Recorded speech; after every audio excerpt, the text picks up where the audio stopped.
All right. We might as well say that Mayor Cantrell is the most controversial mayor since Mayor Ray Nagin, and she's a woman. The most disrespectful I saw people be towards this mayor. Even the way, even if you felt aware about a person, the disrespect, the memes, and this was a woman. You heard me. So I like Mayor Cantrell. I don't know what's going on. They're saying something about an affair or whatever. I'm just doing my reaction video about it and reporting the news. New Orleans news. I'm gonna have a segment just for New Orleans news. But it's kind of crazy to, you know, that her legacy is going to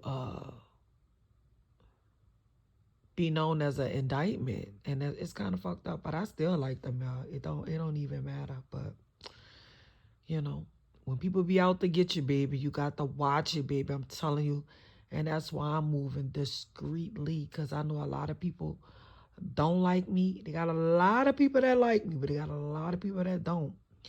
And for the ones that don't, baby, you can't let them know your moves at all.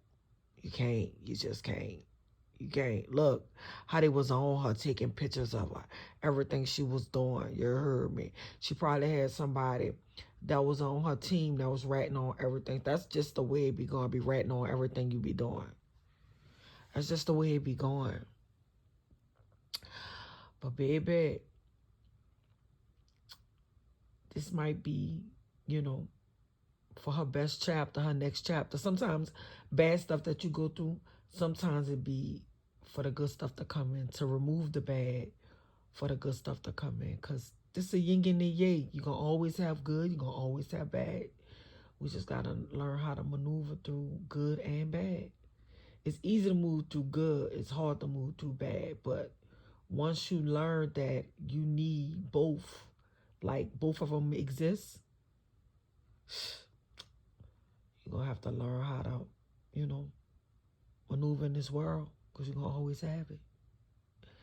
Let's go. Let's get into this video of the mayor. Shout out to the mayor. I still like the mayor. Whatever. You heard me. It is what it is. She still got to be proven guilty. Okay? Let's go. A historic day in New Orleans. For the first time, a sitting mayor of New Orleans is facing federal charges. Today, a federal grand jury handed up an indictment against Mayor Latoya Cantrell and her former bodyguard, Jeffrey Vappy. She faces 11 counts, including wire fraud, obstruction, and lying to a grand jury. This all centers around their alleged romantic relationship and how much it cost the city of New Orleans. The indictment alleges that for about 3 years, Cantrell manufactured opportunities to travel with Vappy to engage in personal activities at taxpayers' expense, costing the city about $70,000. And Cantrell and Vappy are accused of trying to cover up their relationship by lying, even under oath, and deleting WhatsApp messages. We've got it all covered tonight. Coming up, we are taking you back to a sit-down interview in late 2023 between the mayor and investigative reporter Katie Moore. That's when Katie asked Cantrell about her compliance with investigations. Plus, we're hearing from the attorney of Ann Bro, the woman who took an infamous picture of Cantrell and Vappy at Tableau Restaurant that led to a major legal fight. And we're looking back at the highs and lows of Mayor Cantrell's political career. But first, WWL Louisiana Chief Investigative Reporter David Hammer takes us through what we've learned about the indictment today. A federal grand jury charged New Orleans Mayor Latoya Cantrell with conspiring with her former bodyguard Jeffrey Vappy to commit wire fraud and cover up an affair for years while both were married. That includes allegedly charging city taxpayers $70,000 for Vappy's expenses during trips together. And Cantrell allegedly deleted thousands of WhatsApp messages and then lied to a federal grand jury under oath about it. Acting U.S. Attorney Michael Simpson says this prosecution isn't about Cantrell and Vappy's alleged affair. Did you take pause at all about bringing criminal charges that at the heart are based on a romantic relationship, especially with the first woman mayor of the city of New Orleans? To me, it's irrelevant that it's romance or that it's female. What is relevant is that it is an incredible breach of the public trust. It's an incredible betrayal of people's confidence in their own government, and it's a violation of innumerable federal criminal laws. Former federal prosecutor Matt Chester helped convict former Mayor Ray Nagin in 2014. There are serious allegations in here. There are allegations of falsification of documentation to get city money. There are allegations of lying to a federal grand jury, lying to federal law enforcement. But at its core, those lies, those activities were about hiding the illicit relationship. A 2018 state case in Tennessee also involved the first female mayor of Nashville spending the public's money on an affair with her bodyguard. An associate allegedly warned Cantrell about that in 2022, and she texted back, "Don't accuse me." David Hammer, WWL, Louisiana. Now, the mayor's indictment is a summons, so Mayor Cantrell will not be remanded into custody, but will eventually appear for an initial hearing. The Home Rule Charter says the mayor can only be removed from office if she's found guilty, but she could also choose to resign. And today's indictment lays out a timeline of how the federal investigation unfolded. It reveals Cantrell testified before a federal grand jury 5 months before she sat down for an interview with Katie Moore. We were hearing that investigators had subpoenaed her communications, and here's what she had to say. It takes 90 seconds for this NASA-engineered AC cool down your room. It's smaller than a toaster, cools any room in 90 seconds, and uses just a fraction of the energy of a regular AC. This incredible... In terms of target, I don't know even what that means. So relative to any investigations, what I do is comply. And what I encourage all of my employees to do is to comply. We want effective government, and I want to ensure that we're doing everything the right way. So we welcome investigations, and we've proven that. What have they asked for? I don't understand what you're asking me. Have federal investigators asked for any communications that are yours or anything related to you from City Hall via subpoena? Investigations that are ongoing, and we're complying. Okay, so you don't want to say? I don't know what you're asking me. You're asking me, you're being inappropriate in terms of what you're asking me. But what I will say, any and all investigations that are ongoing, regardless of any agency, the City of New Orleans and me, LeGendaryMsTee Cantrell, will always comply. And how is that an inappropriate question to ask what federal investigators have asked you for? I'm sorry? How is it an inappropriate question to ask what federal investigators have subpoenaed? Because, first of all, it's in regards to investigations that are ongoing, and investigations ask for certain information, and we all comply, and we'll continue to do that. I think she's just saying, kind of asked and answered it so we can just... Yeah, I mean, it's investigations and any and all. And the City of New Orleans and me as mayor will always comply. But today's indictment alleges she did not fully comply with the grand jury subpoenas by failing to turn over thousands of WhatsApp messages that were manually deleted.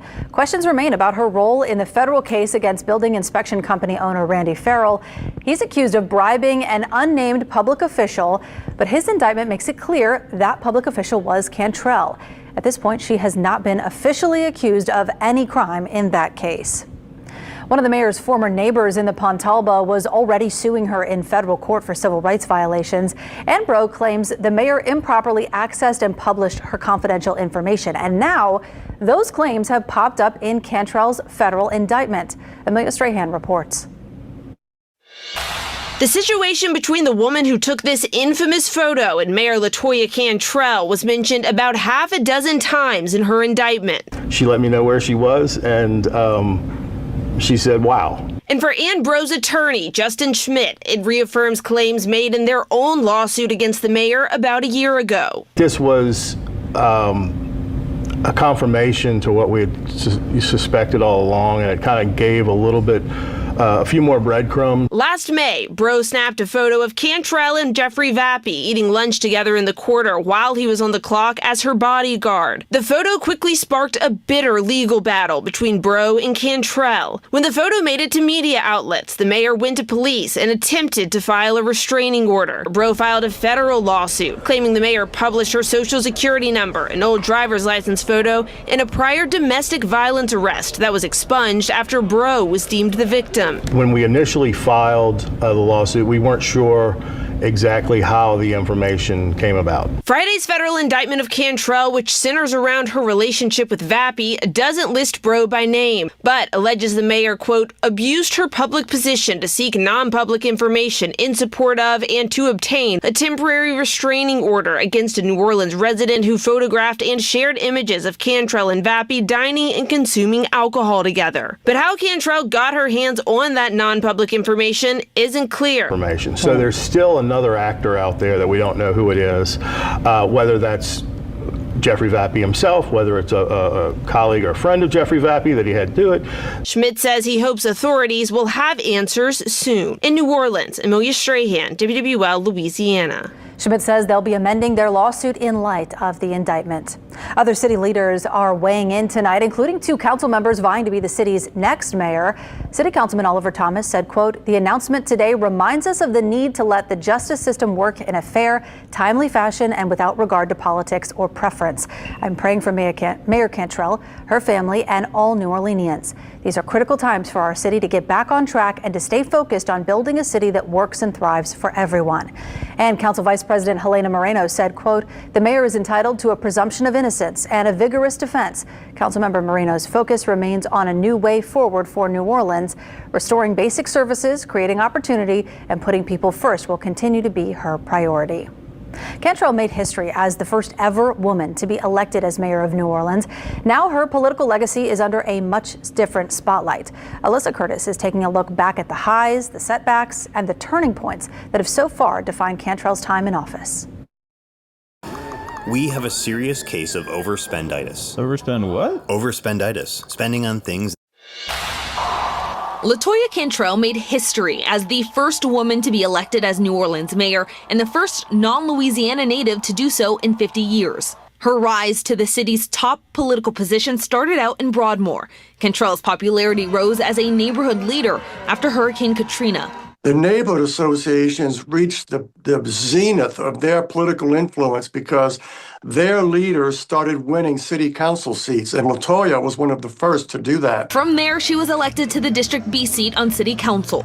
WWL Louisiana political analyst Clancy Dubois says she was great with constituent services as a council member. She was outstanding at that. Then on May 7, 2018, she was sworn in as mayor. We're worthy of a clean and safe city. We're worthy of good paying jobs and great opportunities for all people, worthy of quality, affordable housing. Her first year, she claimed a victory when she was able to secure an infrastructure deal, getting millions for sewerage and water board. Dubois says that's something previous mayors were unsuccessful at, and she hired a new head of the utility. But she also had some bumps in the road during her first term, like failing to deliver on the promise to stop nickel and diming residents on traffic cameras, and hiring, then quickly firing Warren Riley as the police superintendent. Dubois says one of, if not the high point of Cantrell's tenure as mayor was her response to COVID. This weekend events, we're making the call, I've done that, to cancel all of them. She shut the city down and we flattened the curve, as they said. And she kept it that way. Dubois says Ida was different, though. He says while she's great in the midst of emergencies, the aftermath is tough for Cantrell. He says that may have been when the tides turned for her. I don't think there was just one thing, but it was the post-Ida. When the city ceased functioning at an acceptable level after Hurricane Ida. She was reelected in 2021, an election that saw extremely low voter turnout. We pulled it off. Second term, another 4 years. and her second term has been mired with much more scandal. In the past few years, Cantrell has faced a failed recall effort, criticism for thousands of dollars in upgraded flights on the city's dime, plus a federal look into purchases made by her image consultant. Cantrell's communications director was barred from working for her administration after they spent taxpayer money on mailers touting her achievements. Plus, she's had a rocky relationship with the city council. Dubose says while she had some highlights, her legacy as a New Orleans politician will certainly include dysfunction. It's going to be a mixed bag, but mostly she's not going to be remembered favorably. Alyssa Curtis, WWL, Louisiana. Of course, we will continue to follow the federal investigation into the mayor as it continues, and we will bring you any new updates or developments. Make sure that